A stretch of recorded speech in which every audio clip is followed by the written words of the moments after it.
Hello, everyone. I'm Lauren Brooke Eisen, Director of the Justice Program at the Brennan Center for Justice.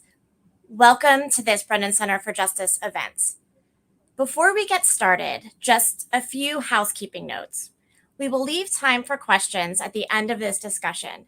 If you have a question you'd like to ask, please feel free to add them via YouTube and Facebook chat. Additionally, we provide live closed captioning. For those of you who are joining us today for the first time, the Brennan Center is a nonpartisan law and policy institute that works to repair, revitalize, and when necessary, defend our systems of democracy and justice. We work to hold our political institutions and laws accountable to the twin American ideals of democracy and equal justice for all. This morning, the Brennan Center released an extraordinary report that catalogs a number of entrenched, perverse economic incentives that exist across the criminal justice system, spurring government agencies and some for-profit firms working in concert with them to effectively become agents of revenue generation. This focus on revenue generation for government agencies plays a significant role in perpetuating mass incarceration. While the nation's imprisoned population has declined since peaking in 2009, incarceration levels in the United States remain extraordinarily high. Nearly 1.2 million people are serving sentences today in state and federal prisons, with more than 10 million admissions in local jails every single year. The array of perverse incentives in the criminal legal system makes unwinding mass incarceration extraordinarily difficult. Our panel of experts is here today to talk about these entrenched incentives this afternoon. Before I turn to our panelists, please note that we are partnering and producing this event with the MacArthur Foundation, who generously supported the research that went into this report. Without further ado, I want to introduce our moderator this afternoon, CNN senior legal analyst Laura Coates. Laura, the stage is yours.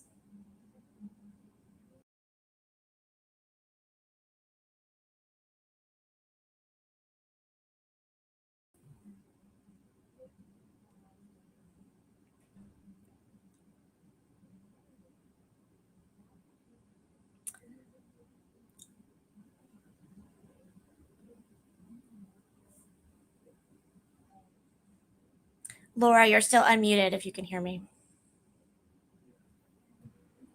Well, there we go. How many years into a pandemic and I'm on mute? I'm so excited to be here today. And I want to thank you all for allowing me to be a part of this wonderful opportunity to really moderate this really wholesome discussion and fruitful, hopefully, as well, to talk about everything that you have just described. And I want to thank you all for helping to launch this event for the Revenue Over Public Safety report. And throughout the event, I want you to check out our live tweets. We're going to be live tweeting this entire thing using the hashtag Revenue Over Public Safety. And of course, be sure to read the report. I encourage you all to do so. You'll find a lot of information there that we need to really dive into and pour through. So I encourage you all at BrennanCenter.org/revenue-over-public-safety. It's prominently on their homepage as well.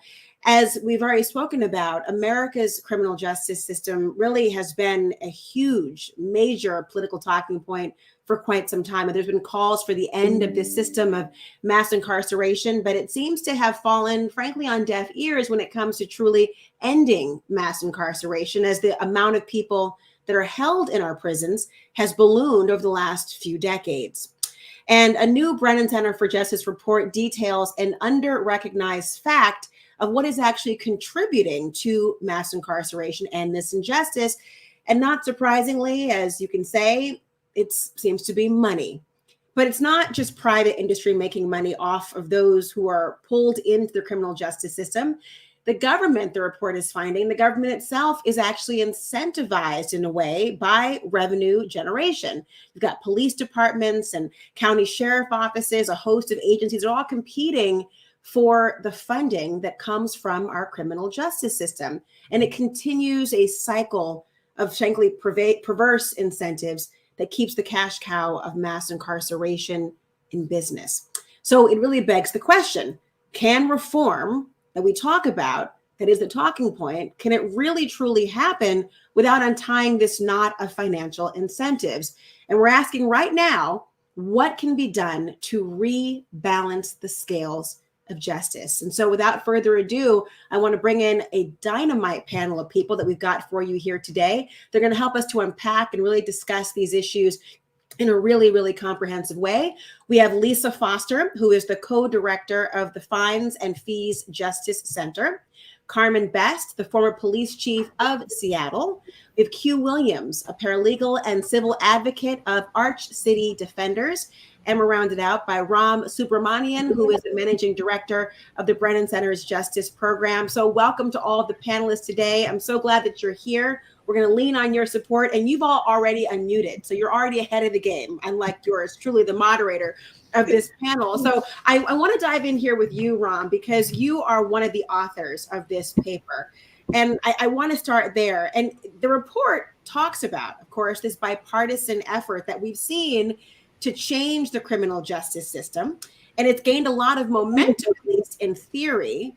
But the problem is mass incarceration seems to be very difficult to chip away at. Can you just walk us through a little bit, give us a broad overview of what the report really delves into and why it seems to be so hard to unwind mass incarceration?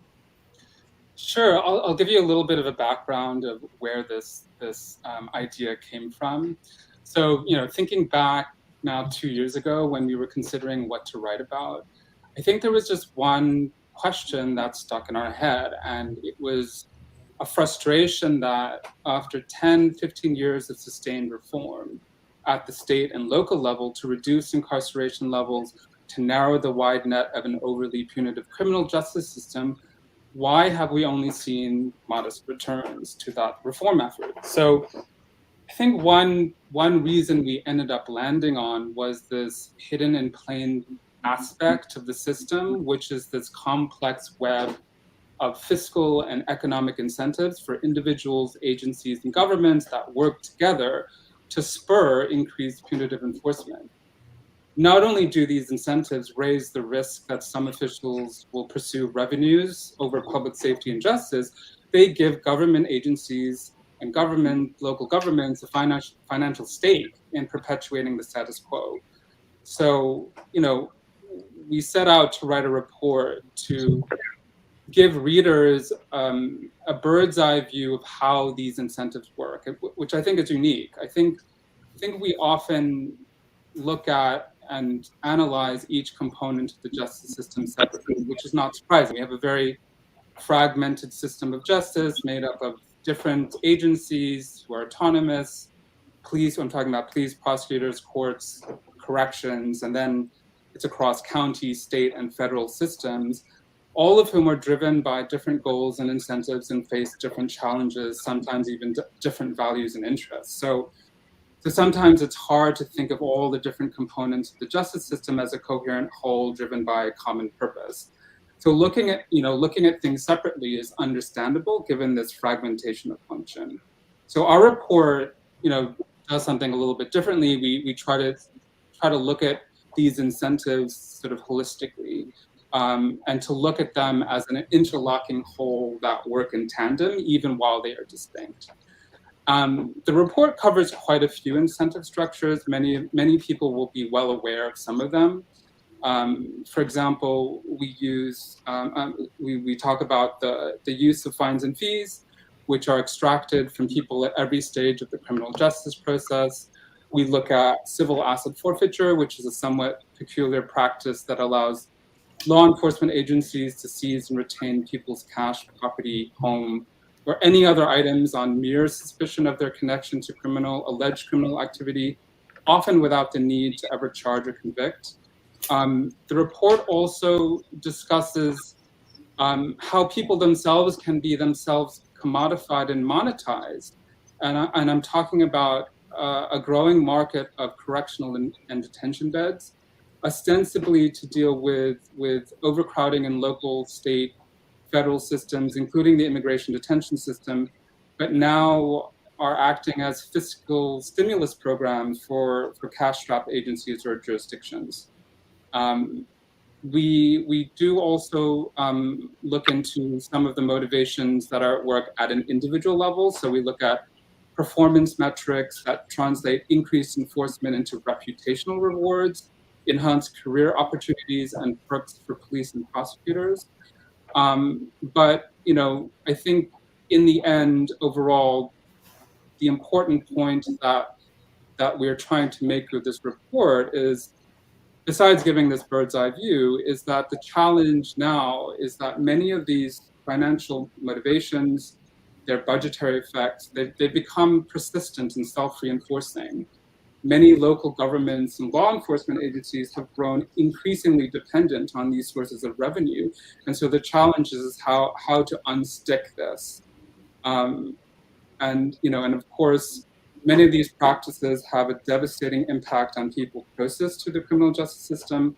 Often, people who are already disadvantaged from precarious fractions of society. And none of these costs, individual costs, are often accounted for when agencies and governments consider cost benefit of these practices.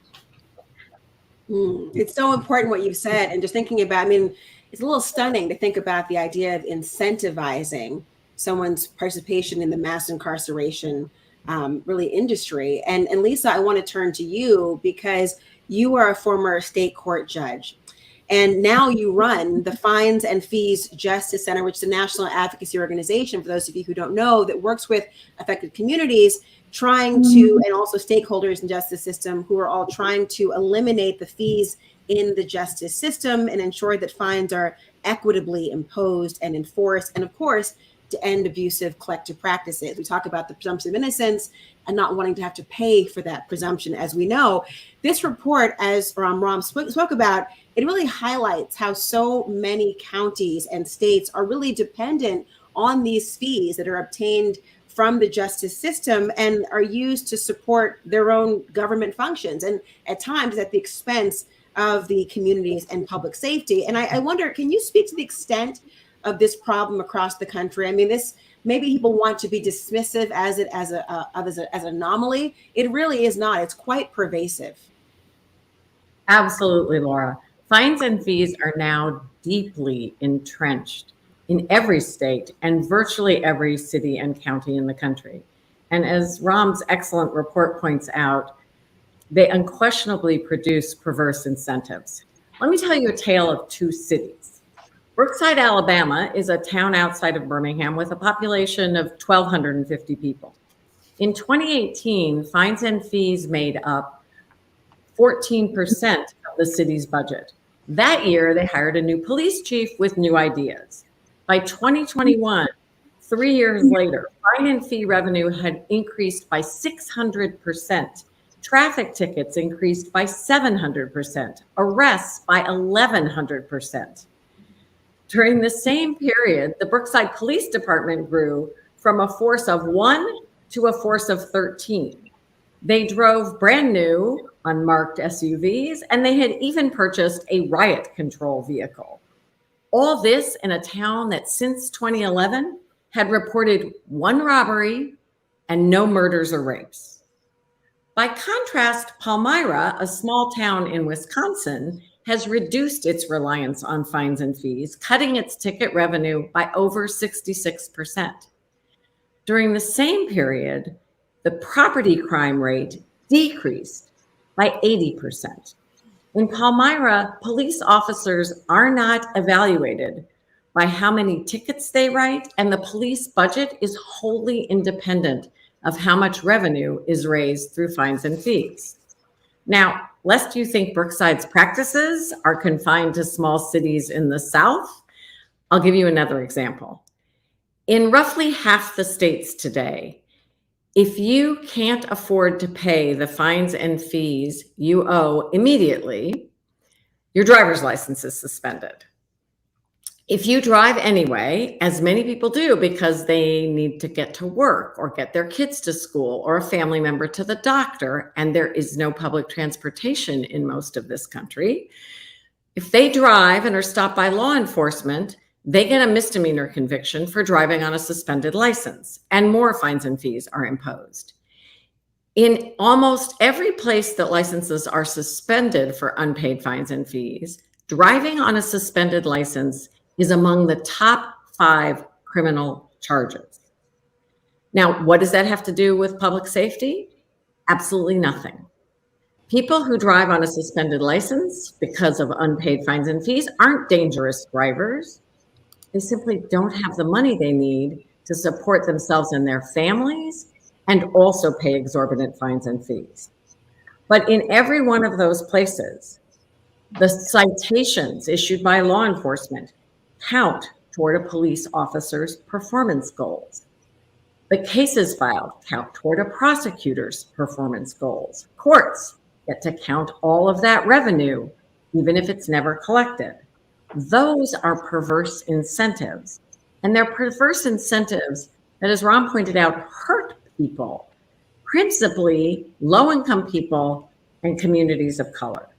People who, especially today, need money to put gas in their tanks and food on their table, not to pay exorbitant fines and fees, which, frankly, are hidden taxes that only people who have a touch with the justice system are forced to pay. Lisa, when I'm thinking about what you've said, I mean, I'm in my mind, I'm scanning through, and Ram's report as well, the idea of, hidden cameras, the ideas of people, and you see them in certain areas with certain demographics.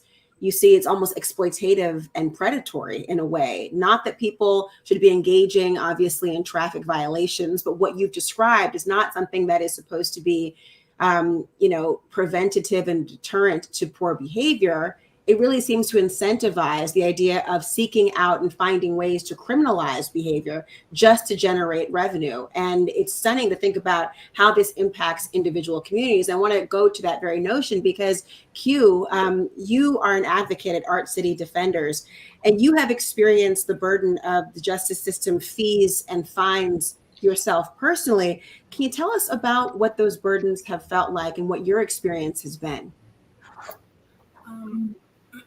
Absolutely. Just as Lisa said, like the justice system has basically caused more harm to people that are, nonviolent, not criminals. I don't consider myself a criminal. I got traffic tickets that I couldn't pay, and not having enough money to provide for my family, or just enough to pay for food, pay for rent.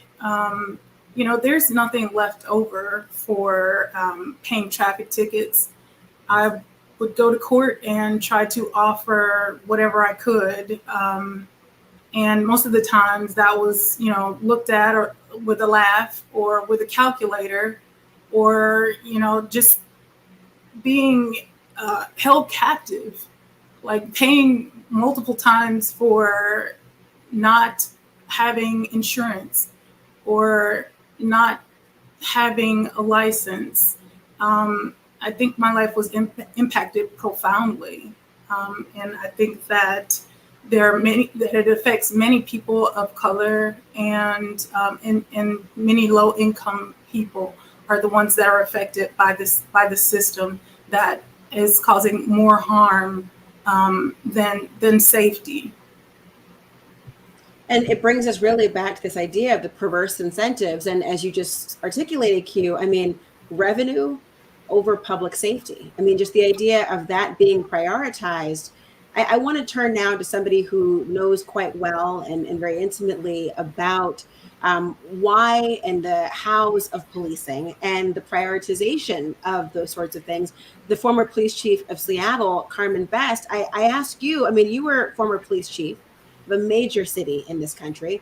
You're hearing about the report. You know that it highlights how some police departments are really relying on civil asset forfeiture dollars and also revenue from things that are low-level traffic violations and other infractions in this perverse incentive structure that has now been created. And I'm wondering, what are those sorts of budget pressures that seem to be out there that might be so enticing for these departments to try to use these as revenue structures? What can you tell us from behind the scenes about the calculus involved? Hi, Laura. Thank you so much. I'm glad to be here to participate in this very, very important discussion. And as Ram said earlier, there are a lot of complexities when addressing these issues of civil forfeiture and fines. So in the area of civil forfeiture in particular, I was, once over the narcotics unit, overseeing that. And part of the investigatory process is, as we were taking in different people involved in illegal trafficking of drugs and whatnot, there was also a civil forfeiture process in place. And even though I had read all the rules and regulations around, the sharing, equitable sharing is what it's called, and how it's utilized and how those funds can be utilized, as I spent time in the unit, I became infinitely aware of the optics of, the incentivizing, whether it's intentional or unintentional. I think there's a lot of debate about that. But, when you follow the rules, even specifically as they're stated, you could find yourself sort of looking at, how to go after the cases where there's the most revenue or assets to be seized. And that's not our purpose. We really have to focus on the illegal behavior. I still believe in asset forfeiture. I know there are arguments as to whether to have it or to not, but I believe that the people doing the investigatory part, the agencies, the departments, shouldn't receive a direct benefit from the seized property or seized financial, money. That it should go to some other thing, some other cause, some other, maybe even to reentry, and how folks can better assimilate back into society after they serve their sentencing or whatever that is. But yeah, I think the optics of it going directly back into the agency, even for those agencies who are following the rules very correctly, it just doesn't look well, doesn't pass, for, to put it in lay terms here, the sniff test of, how things should work. So I do believe that there should be some punitive outcomes, and that people who profit by exploiting others and introducing drugs into our society should not be able to benefit and prosper from that. I also think that we shouldn't incentivize in the area of narcotics and other things, going after people and looking specifically for funding when we should actually be putting that maybe toward a different cause.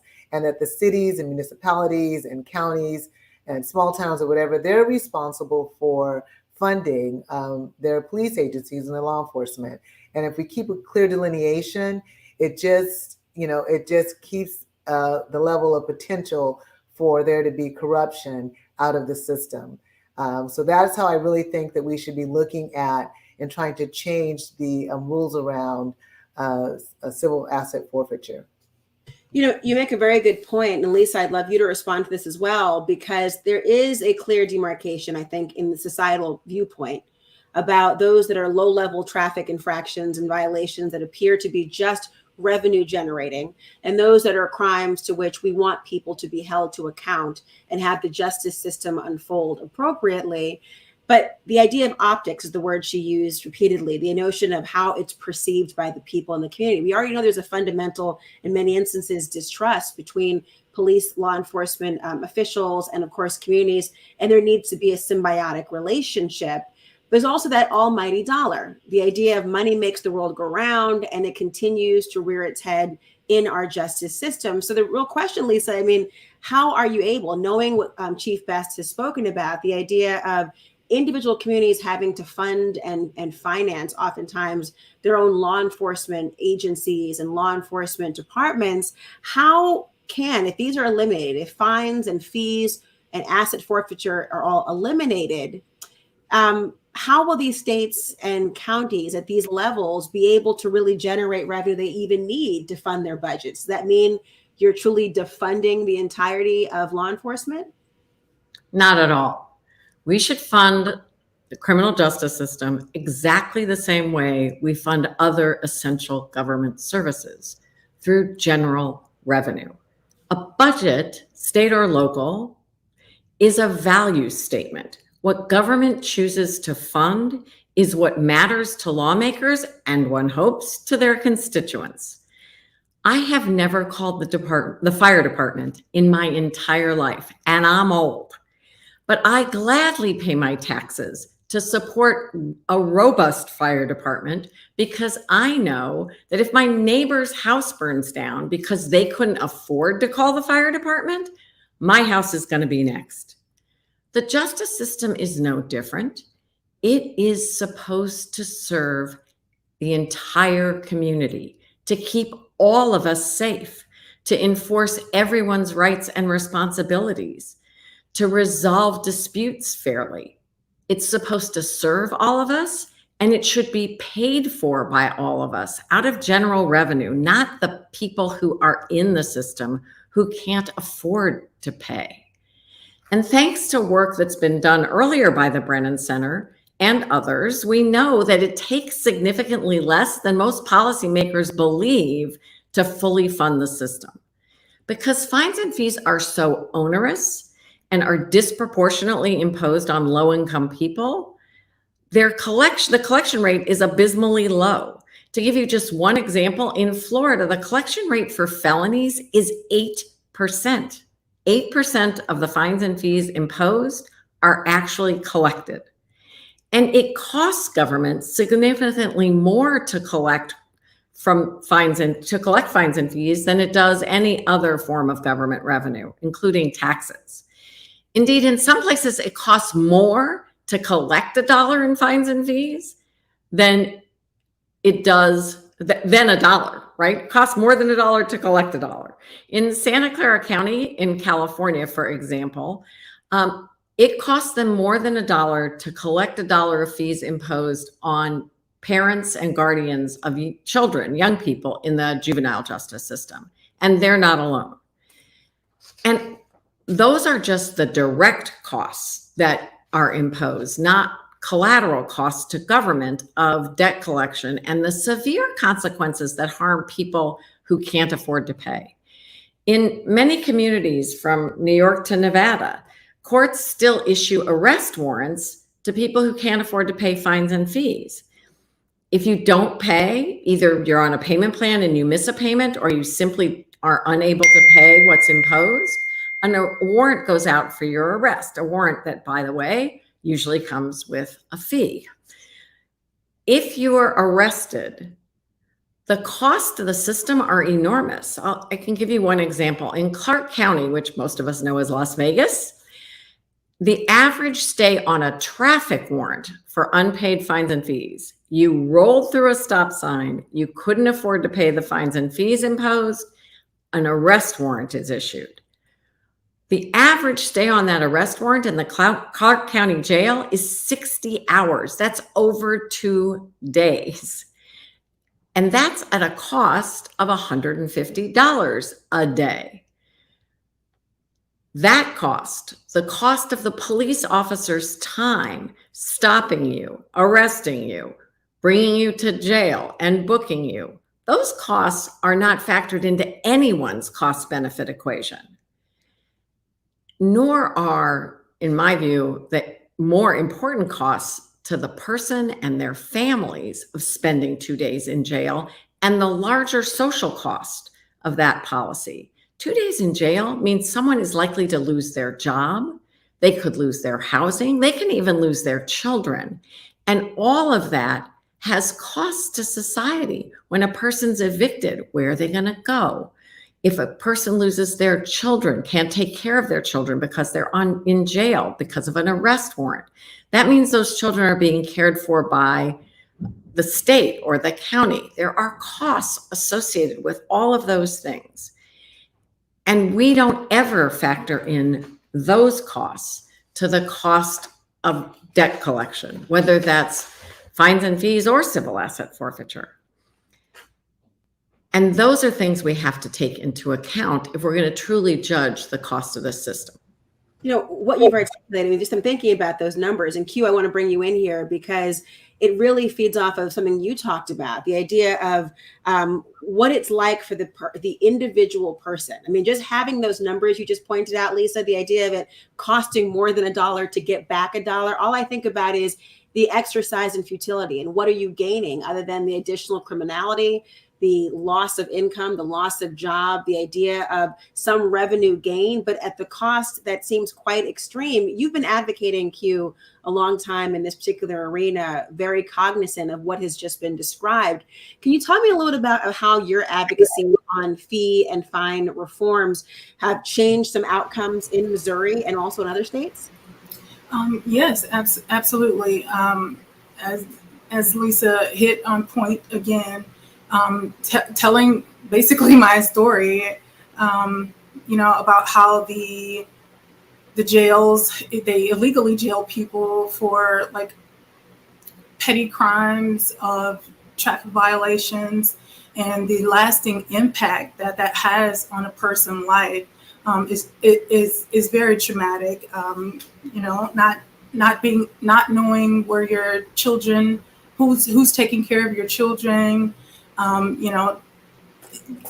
school. I was incarcerated for 2 weeks. I couldn't catch up in class. It has a resounding impact on the development of a person's life. And I'm very happy to be working with the organization ArchCity Defenders that advocates for those things. Rarely people are jailed for not our clients are jailed for not being able to afford, the outrageous court fees and fines like before 2014.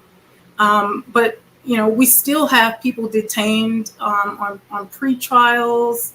Since the Ferguson uprising, advocacy and litigation has, brought about a lot of change. But we're still seeing these things. Less tickets. They're collecting less revenue. But I talk with clients every day.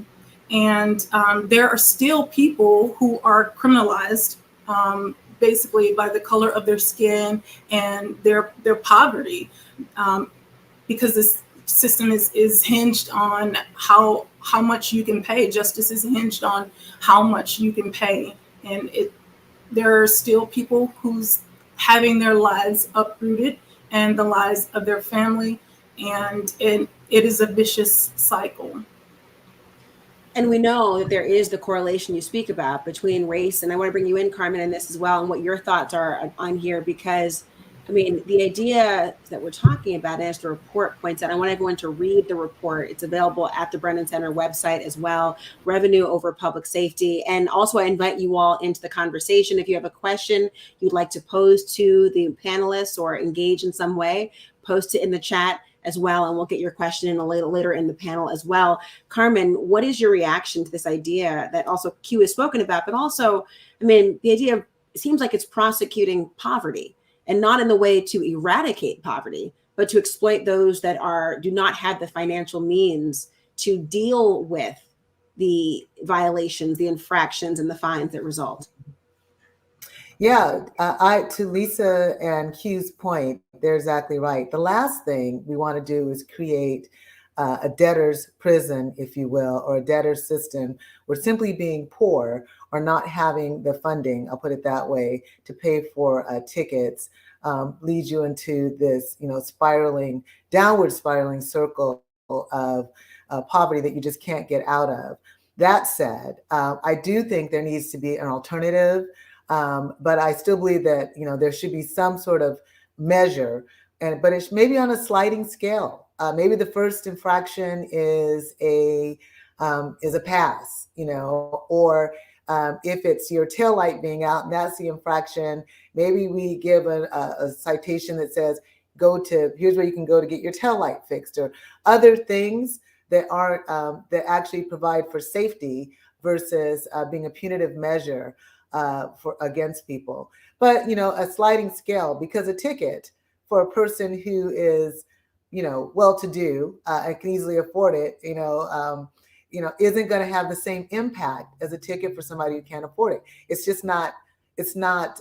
Even though the price may be the same, it's not equitable. It's not equitable. So we can find ways to, I would say, to just to distract people from making consistent traffic violations, which can be dangerous, but also not create a debtor's prison.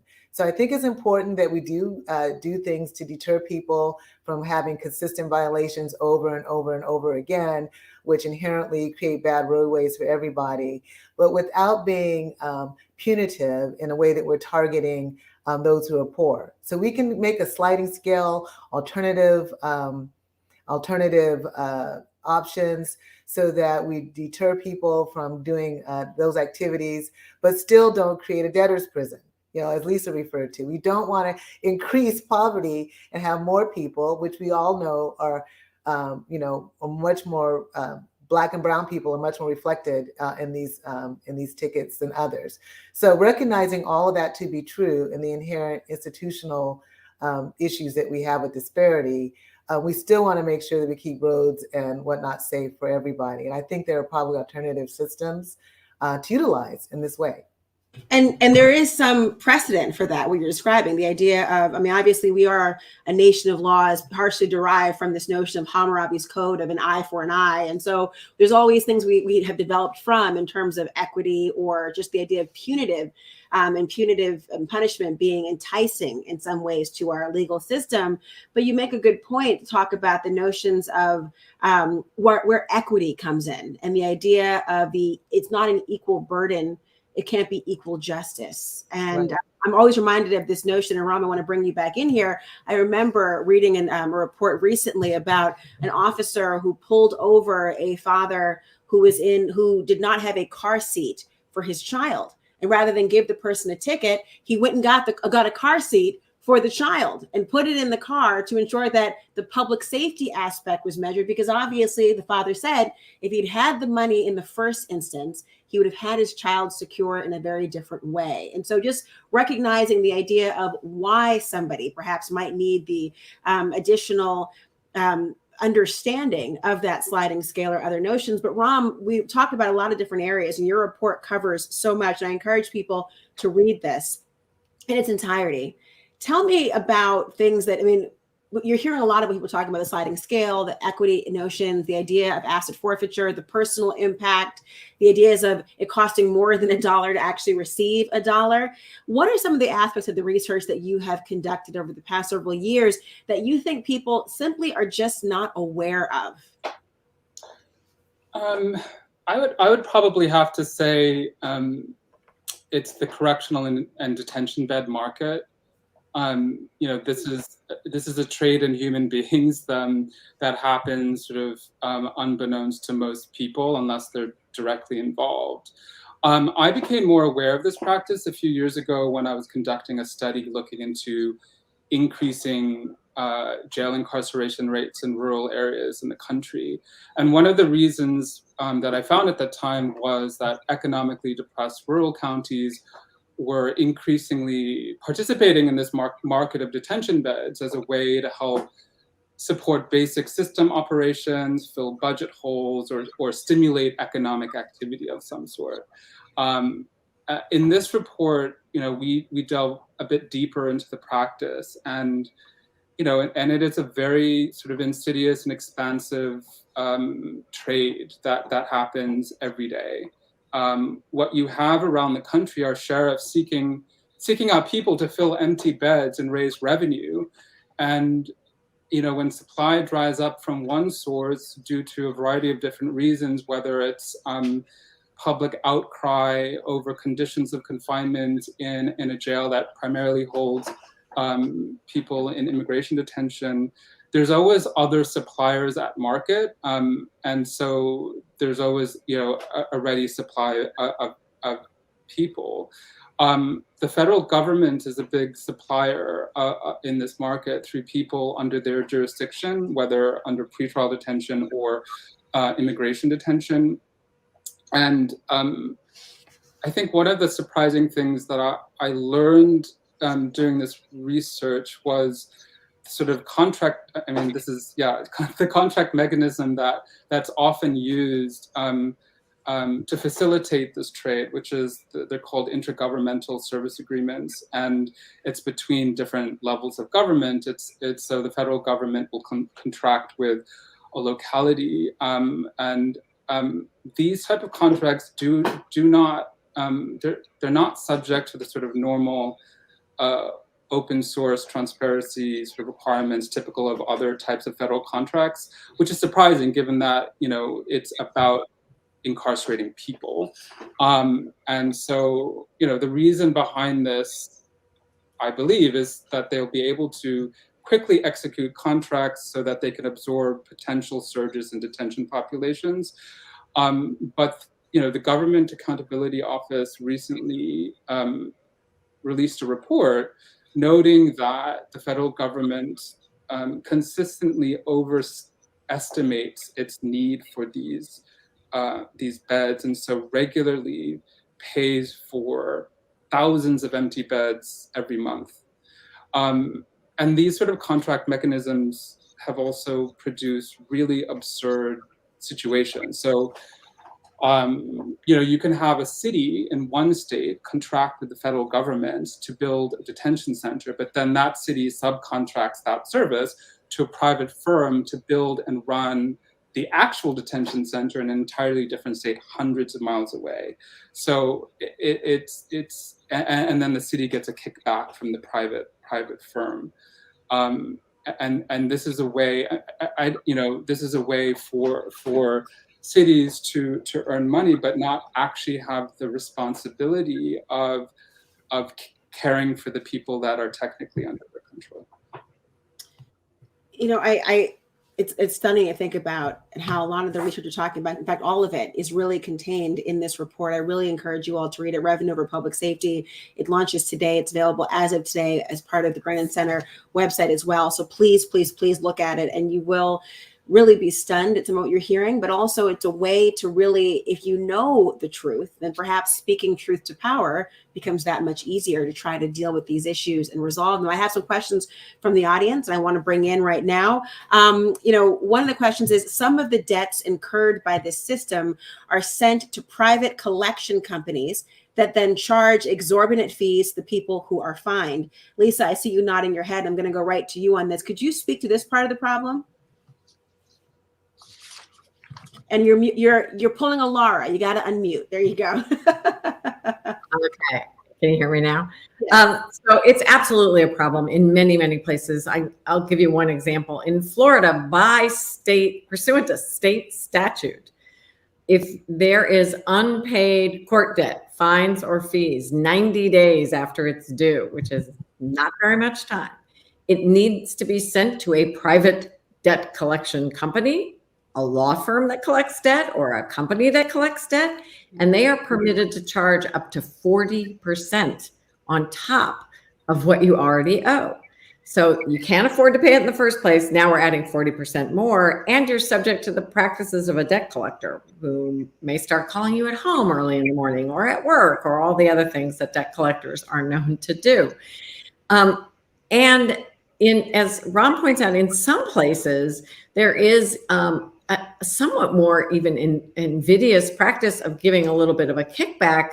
Not only does the debt collection company get to keep the 40% fee, but they might actually even give a little bit more back to the city or county with which they contracted as an incentive to choose them when it's time to contract. So it's a serious problem, and it's a serious problem everywhere. I mean, in that point, Q, this question I think is a good one for you as well, because it's all about the human impact. And I can't help but think about Florida, and you talk about, Lisa, the fines, and we know there's a correlation to one's ability to vote as well if they're able to pay their fines, even post-incarceration for far more serious crimes. That this is, I can't say it's a coincidence when we think about democracy in our country. But Q, for you, one of the questions from the audience is, the human impact of these policies is difficult to quantify. Do you think, Q, that most Americans even realize the potential lifelong devastation that this user-funded justice system can create? And we'll unmute you there too.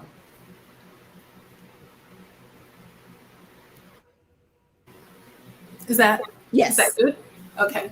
Let me just say that the whole debt collecting aspect of the fines and fees, it just creates another layer of oppression. I see that every day.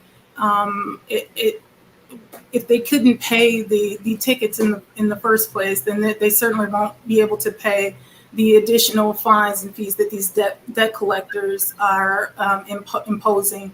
And it's just another layer of oppression. As for the question that you asked me, I'm going to say no. And I don't think that people know, that our justice system is about how much a person can pay. I don't think that people know that the amount of justice that a person receives hinges on how much money they have. And yes, it devastates people's lives. It does. It causes lasting and long-lasting effects. And it really needs to be the question of, how many people in the country know that this is going on. Yeah, I mean, I feel the emotion when you're talking about just the, as you talked about being out of 2 weeks gone, not knowing about who is taking care of one's children and how that impacts lives. And Lisa, to your point, the idea of 2 days in a jail could mean the difference between ever having the job again, being fired from the job, let alone every other consequence that could come around. And now there's also a record of your incarceration at some point as well. To you, Chief Best, I want to ask you this question, because one of the questions that came in is, we briefly touched on this, but I think it's worth answering more in detail based on all of your experiences. What do the findings we've been talking about indicate about how to adequately fund a police budget? Yeah, that's the $1 million question. And Lisa sort of mentioned this earlier about it's a value statement. Like, we have 18,000 different police agencies in this country. There's a lot. And so the community has to make a value statement about where they want to invest their funds. It's, whether it's the fire department, public utilities, roadways. There are a whole host of things that as a society we pay taxes and contribute to support and fund. And the police agency is a part of that. So that has to be a value statement that's carried out through the legislative and elected process so that they can adequately fund agencies to do the work that they are mandated to do and not have them reliant upon ticketing or asset forfeiture or those types of things that, again, can create, just by their existence, oppression for those who are targeted and also corruption. So that is really the mechanism that we have in place, is to work through our electeds, work through our legislative processes to adequately fund all of our services that we're providing. And this question I think is for you, Ram, and this could be I want to review part of the findings we've talked about today include the perverse incentives falling in 3 primary categories. One being the user-funded justice, another being correctional and detention bed markets that you've talked about, and the third being the enforcement-oriented performance metrics. So please look at this full report and you'll see part of the information we've been talking about here as well. But here's a question for you, Ram, I think. What are some of the solutions to the problems? I know you've researched and talked about this as one of the co-authors. I mean, these financial incentives seem so entrenched in the criminal justice system that it's difficult to actually imagine the path to a better way. What are your thoughts? Well, the report has a lot of different recommendations, but I think one key through line in all of them is to somehow break that link between enforcement practices and a monetary or a pecuniary stake in those enforcement practices. So So, I think Chief Best mentioned earlier on the issue of civil asset forfeiture. One simple thing is that forfeiture proceeds should not directly go to the forfeiting agency. It should go to the general fund. And the equitable sharing program, which is this program federal level, which essentially allows law enforcement agencies to forfeit property through the federal system, is a way to circumvent those states that have actually tried to clamp down on this practice. And that program, I think, requires a significant proportion, I think up to 85% of proceeds to be used for law enforcement purposes. So, I think the through line through all of these things is to somehow de-link that stake. Lisa, is that possible, do you think, to do? In a way that is, we talk about the symbiotic relationship between law enforcement and communities. And as we all know, as tax, payers in our country, that's the way that revenue is generated. You called a lot of this hidden taxes. Can it be achieved without disrupting that fundamental idea of how we generate revenue in the first place? Absolutely. We've seen a lot of reform around the country. I talked earlier about driver's license suspensions. And it's true, roughly half the states suspend for unpaid fines and fees. But 4 years ago, almost every state suspended for unpaid fines and fees.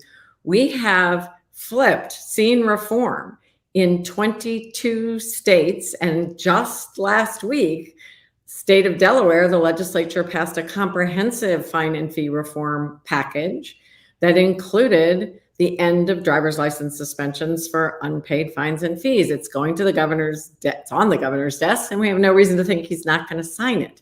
So we've seen reform.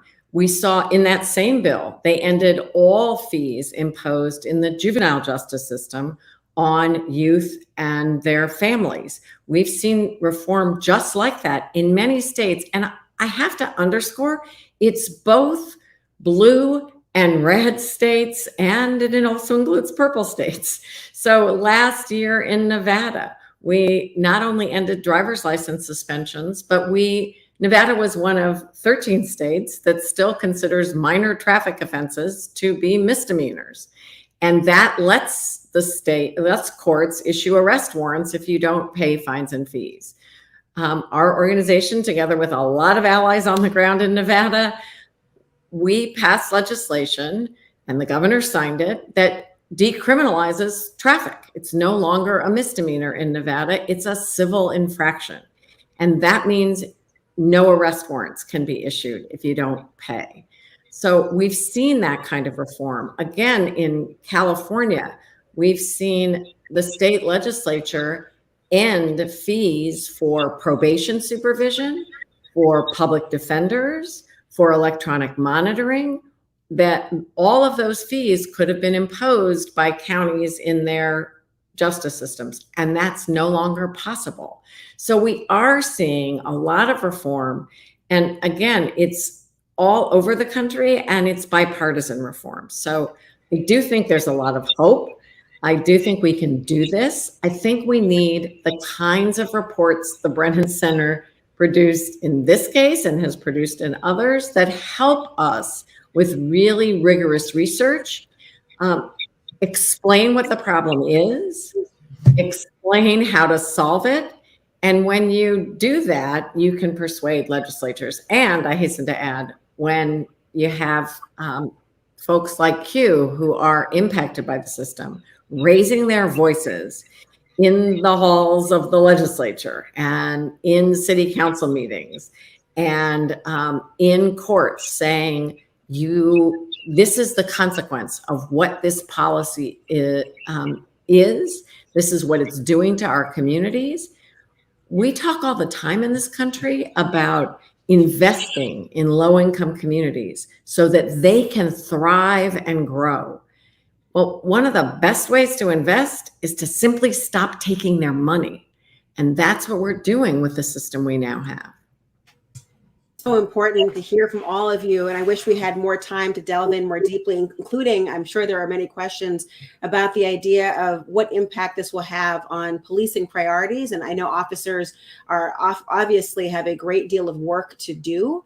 And so the focus on these sort of traffic related infractions will obviously have an impact on their ability to focus on the more serious matters as well. I want to ask one final question from all of you out there, and I'd love for you to give me a response. And the final question I have for this panel is, what is the one thing you want our viewers to walk away with this afternoon? We'll start with you, Chief Best. Okay, great. Well, I was just thinking about what do we want to get out of this? I believe that, reform efforts can work. As Lisa stated, many states have already changed policies and practices and legislation around, driving without a license. Many agencies don't have traffic quotas anymore. So I think that the reform practices can work.